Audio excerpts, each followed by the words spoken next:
दोस्तों, कोई tax payer कितनी बार टैक्स रेजिम को बदल सकता है? ओल्ड टैक्स रेजिम से नई टैक्स रेजिम में आ सकता है?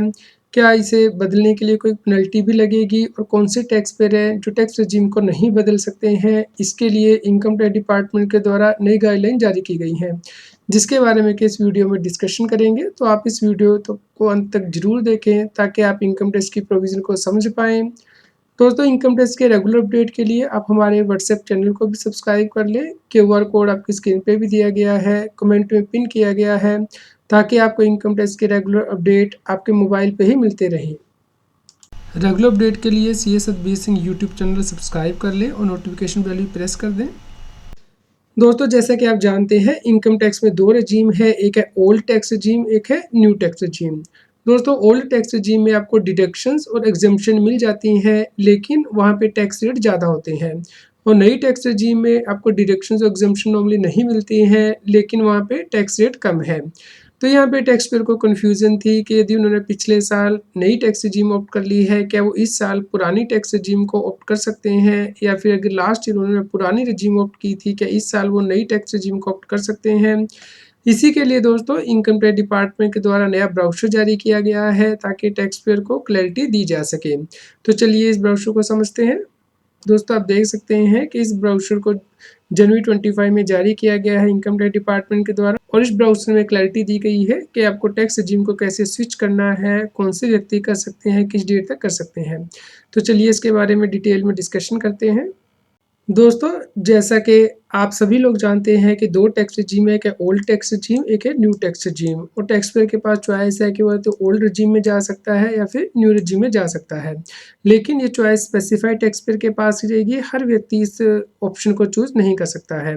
दोस्तों, यदि आप ओल्ड टैक्स रेजीम लेते हैं तो आपको बहुत सी डिडक्शन मिल जाती है इनकम टैक्स में, जैसे कि PPF की, LIC, ATE, अपना कोई एजुकेशन लोन लिया हुआ है, आपने कोई डोनेशन की है, या फिर आपकी सेविंग बैंक से इंटरेस्ट इनकम है सीनियर सिटीजन की या फिर नॉर्मल व्यक्ति की, तो उस केस में डिडक्शन क्लेम कर सकता है। इसके अलावा salaried employee standard deduction claim कर सकते हैं। 87A की रिबेट 12,500 तक आपको मिलती है ओल्ड रेजीम में। दोस्तों, न्यू रेजीम में भी आपको जो डिडक्शंस है मिलती हैं, लेकिन सिर्फ स्पेसिफाइड डिडक्शन ही मिलती हैं, जैसे कि contribution to the national pension scheme by the central government, या फिर अग्निवीर के केस में जो कंट्रीब्यूशन सेंट्रल गवर्नमेंट करती है उसकी डिडक्शन मिलती है। स्टैंडर्ड डिडक्शन आपको 75,000 रुपये की मिलती है। सैलरीड और पेंशन एम्प्लॉय को नई रेजीम में 87A की रिबेट आपको 25,000 रुपये तक मिलती है नई रेजीम में। इसके अलावा मार्जिन लीव भी मिलता है। तो दोस्तों, आप देखेंगे कि ओल्ड टैक्स रेजीम में स्लैब रेट अलग है, फाइनेंशियल ईयर 24-25 यानी कि असेसमेंट ईयर 25-26 के लिए। तो अगर आप रेजिडेंट सुपर सीनियर सिटीजन है, यानी कि आपकी उम्र 80 साल या उससे ज़्यादा है, या आप रेजिडेंट सीनियर सिटीजन है, आपकी उम्र 60 साल उससे ज़्यादा है लेकिन 80 साल से कम है, तो रेट आप यहाँ पे देख सकते हैं। और अगर आपकी उम्र 60 साल से कम है तो आप यहाँ पे टैक्स के स्लैब रेट देख सकते हैं। तो इसके अकॉर्डिंग आपको अपनी टैक्स की कैलकुलेशन करनी होती है।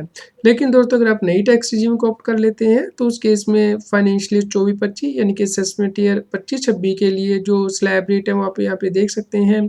3 लाख रुपए तक कोई टैक्स नहीं है। उसके बाद 3 लाख से 7 लाख तक 5%, 7 लाख से ऊपर की इनकम पे 10 लाख तक 10%, 10 लाख से ऊपर की इनकम पे 12% तक 15%, 12 लाख से ऊपर की इनकम पे 15 लाख रुपए तक 20% और उसके ऊपर की इनकम पे 30%। इसके अलावा सरचार्ज और हेल्थ एंड एजुकेशन सेस आपको एक्स्ट्रा पे करना होता है। तो दोस्तों, यहाँ पे टैक्स पेयर को बहुत सी कन्फ्यूजन थी कि अगर उन्होंने पिछले साल में ओल्ड रेजीम ली है, क्या वो इस साल नई रेजीम ले सकते हैं, या अगर पिछले साल नई रेजीम ली है तो क्या इस साल पुरानी रेजीम ले सकते हैं। दोस्तों, बिल्कुल इस केस में डिपेंड करेगा कि कहीं आपकी कोई बिजनेस इनकम तो नहीं है, यानी कि आपकी सैलरी इनकम हो सकती है, हाउस प्रॉपर्टी से इनकम, कैपिटल गेन या इनकम फ्रॉम अदर सोर्सिंग। तो आपके पास ये चॉइस रहती है कि आप हर फाइनेंशियल ईयर में पुराने से नई टैक्स रेजीम में शिफ्ट कर सकते हैं या फिर नई से पुरानी में जा सकते हैं। लेकिन अगर किसी व्यक्ति की बिजनेस इनकम है तो उस केस में उसे ड्यू डेट से पहले ही अपने इनकम टैक्स रिटर्न में चूज़ करना होता है कि वो ओल्ड रेजीम को ऑप्ट करेगा, क्योंकि अब आपको नई टैक्स रेजीम बाय डिफ़ॉल्ट मिलती है। तो इस केस में बिजनेसमैन को एक फॉर्म फाइल करना होता है इनकम टैक्स के पोर्टल पे। तो यदि फॉर्म फाइल करेगा ड्यू डेट से पहले ITR को फाइल करने की, तो ही वो ओल्ड रेजीम में जा सकता है। अदरवाइज़ उसे न्यू रेजीम के अंतर्गत ही रिटर्न फाइल करनी होती है। दोस्तों अगर बिजनेसमैन ने लास्ट ईयर ओल्ड रजीम ऑप्ट कर ली है तो इस बार भी उसे ओल्ड रजीम में ही रिटर्न फाइल करनी है, लेकिन यदि वो चाहे तो नई रजीम में शिफ्ट हो सकता है। लेकिन अगर वो इस साल नई रजीम में शिफ्ट होता है तो उसे इनकम टैक्स के पोर्टल पे एक फॉर्म फाइल करना होगा कि वो ओल्ड रजीम से विड्रॉ कर रहा है। उसके बाद वो कभी भी ओल्ड रजीम में नहीं जा सकता है। तो इसके लिए जो इनकम टैक्स रूल है उसमें बदलाव किया गया था। तो यहाँ पे हम एग्जाम्पल के साथ समझ लेते हैं। मान लीजिए कोई सैलरीड एम्प्लॉई है जिसने कि फाइनेंशियली 23-24 में ओल्ड रजीम को ऑप्ट किया था और वो फाइनेंशियल 24-25 में न्यू रजीम ऑप्ट करना चाहता है तो वो कर सकता है। और अगले साल यानी कि फाइनेंशियल 25-26 में फिर से ओल्ड रजीम में जाना चाहता है तो वो जा सकता है, क्योंकि जो सैलरीड एम्प्लॉई हैं या जिन व्यक्तियों की बिजनेस इनकम नहीं है उन्हें हर साल ये ऑप्शन दी गई है कि वो स्विच कर सकते हैं। लेकिन अगर किसी व्यक्ति की बिजनेस इनकम है तो उस केस में रूल अलग है। मान लीजिए कोई व्यक्ति फाइनेंशियल 24-25 में ओल्ड रजीम को ऑप्ट करता है तो दोस्तों अगर वो इस साल नई रजीम में जाना चाहता है तो उसे ऑप्ट आउट करना होगा ओल्ड रजीम से, और नई रजीम में वो आ सकता है लेकिन उसके बाद वो कभी भी ओल्ड रजीम में वापस स्विच नहीं कर सकता है। और दोस्तों अगर कोई व्यक्ति बिजनेस क्लोज कर देता है तो उसके बाद वो कभी भी ओल्ड रजीम से न्यू रजीम में आ सकता है या फिर न्यू रजीम से ओल्ड रजीम में जा सकता है। तो दोस्तों इस रजीम को स्विच करने की कोई पेनल्टी नहीं है, लेकिन आपको ध्यान रखना है कि यदि आप ओल्ड रजीम को ऑप्ट करना चाहते हैं तो आपको 31 जुलाई से पहले ऑप्ट करनी है। लेकिन यदि आपका टैक्स ऑडिट होता है तो आप 31 अक्टूबर से पहले ऑप्ट कर सकते हैं। यदि आपने इस डेट तक ऑप्ट नहीं की तो उसके बाद आपको रिटर्न न्यू टैक्स रजीम के अकॉर्डिंग ही फाइल करनी होगी, फिर आप ओल्ड रजीम में नहीं जा सकते हैं। दोस्तों अगर किसी व्यक्ति की सैलरी इनकम भी है और फ्रीलांसिंग से इनकम भी है तो उस केस में बिजनेस एंड प्रोफेशन से इनकम मानी जाएगी। तो उस केस में वो जो है अगर ओल्ड रजीम में जाना चाहता है तो 31 जुलाई या 31 अक्टूबर से पहले ही उसको जाना है इनकम टैक्स के रिटर्न में ये ऑप्शन चूज़ कर सकता है, और इनकम टैक्स वेबसाइट पे उसे फॉर्म 10 IEA फाइल करना होगा ओल्ड रजीम में जाने के लिए। इसके अलावा दोस्तों अगर कोई व्यक्ति ड्यू डेट तक रिटर्न में जो है ओल्ड रजीम ऑप्ट नहीं करता है तो उसके बाद वो नई रजीम के अंतर्गत ही रिटर्न फाइल करेगा, ओल्ड रजीम को ऑप्ट नहीं कर सकता है। तो दोस्तों जो बिजनेसमैन होते हैं उन्हें फॉर्म 10 IE फाइल करना होता है यदि ओल्ड रजीम में जाना चाहते हैं या उसे ऑप्ट आउट करना चाहते हैं। लेकिन अगर सैलरीड एम्प्लॉई है कोई और व्यक्ति जिसकी बिजनेस इनकम नहीं है वो अपने ITR फॉर्म में ये चूज़ करता है कि क्या वो ओल्ड रजीम ऑप्ट करेगा या फिर न्यू रजीम में जाएगा। दोस्तों अगर किसी व्यक्ति का बिजनेस लॉस है तो वो नई रजीम को यदि ऑप्ट करता है तो वो क्लेम कर सकता है, इसमें कोई शिक्षण नहीं है। इसके अलावा यदि कोई व्यक्ति सीनियर सिटीजन है तो क्या उसको नई टैक्स रजीम में कोई स्पेशल प्रोविज़न है?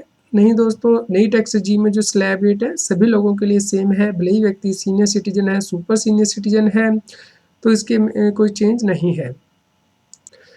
दोस्तों अगर कोई व्यक्ति पहले ओल्ड रजीम में रिटर्न फाइल कर देता है क्या वो नई रजीम में फाइल कर सकता है बाद में? जी हाँ दोस्तों, यदि आप ड्यू डेट से पहले फाइल कर रहे हैं तो आप ये जो चेंज है वो कर सकते हैं अपनी ITR को फाइल करके, लेकिन ड्यू डेट के बाद आपको जो रिटर्न है वो न्यू रजीम के अंतर्गत ही फाइल करनी होती है। तो आप इस बात का ध्यान रखें। दोस्तों भले ही किसी व्यक्ति की बिजनेस इनकम बहुत थोड़ी है लेकिन कोई भी अमाउंट होगा बिजनेस या प्रोफेशन से तो उस केस में जो स्ट्रिक्ट रूल है इनकम टैक्स के वो अप्लाई हो जाते हैं। इसलिए आप ध्यान रखें कि अगर आपकी बिजनेस एंड प्रोफेशन इनकम है तो आपको फॉर्म 10 IEA फाइल करना है यदि आप ओल्ड रजीम में जाना चाहते हैं। तो दोस्तों आपके लिए कौन सी स्कीम बेनिफिशियल है, इसके लिए आप इनकम टैक्स पोर्टल पे जो इनकम टैक्स का कैलकुलेटर है वो यूज़ कर सकते हैं, जिसके ऊपर के CS Satbir Singh YouTube channel पे वीडियो भी बनी है। ओल्ड रजीम और न्यू रजीम के अकॉर्डिंग टैक्स कैलकुलेट करने के लिए आप उसका यूज़ कर सकते हैं। दोस्तों कई बार ये होता है कि सैलरीड एम्प्लॉई ने अपने एम्प्लॉयर को पहले इन्फॉर्म किया होता है कि वो नई रजीम लेगा, लेकिन क्या वो रिटर्न फाइल करते ओल्ड रजीम ले सकता है? जी हाँ दोस्तों, वो रिटर्न फाइल करते हुए ओल्ड रजीम ले सकता है, भले ही उसने अपने एम्प्लॉयर को बोला हुआ है कि वो नई रजीम लेगा, या फिर अगर उसने अपने एम्प्लॉयर को बोला कि वो ओल्ड रजीम लेगा तो रिटर्न फाइल करते हुए नई रजीम ले सकता है, इसके लिए कोई शिक्षा नहीं है। तो दोस्तों आप ओल्ड रजीम में कौन सी डिडक्शंस ले सकते हैं, नई रजीम में कौन सी, उसका आप कंपैरिजन यहाँ पे देख सकते हैं, और इसका लिंक मैंने कमेंट में पिन कर दिया है ताकि आप इस आर्टिकल को रेफ़र कर सकें फ्यूचर में भी। दोस्तों अगर आपका कोई भी और क्वेश्चन हो तो आप हमें कमेंट करके ज़रूर बताएं। कृपया लाइक करें और शेयर करें ताकि सभी लोगों तक ये जानकारी पहुँच पाए और वो इनकम टैक्स की कंप्लायंस कर पाएँ। इनकम टैक्स की और अधिक जानकारी के लिए आप CS Satbir Singh YouTube channel पर जाके प्लेलिस्ट में जाके टॉपिक वाइज प्लेलिस्ट देख सकते हैं कि इनकम टैक्स में कौन से नए बदलाव हो रहे हैं, जैसे कि इनकम टैक्स अपडेट के अंतर्गत या फिर डायरेक्ट टैक्स कोड के अंतर्गत। रेगुलर टैक्स अपडेट के लिए इस चैनल को सब्सक्राइब करें। आप हमें Telegram app CA Satbir Singh टैक्सील पे ज्वाइन कर सकते हैं ताकि आप GST और इनकम टैक्स के रेगुलर अपडेट अपने मोबाइल पर ही प्राप्त कर सकें।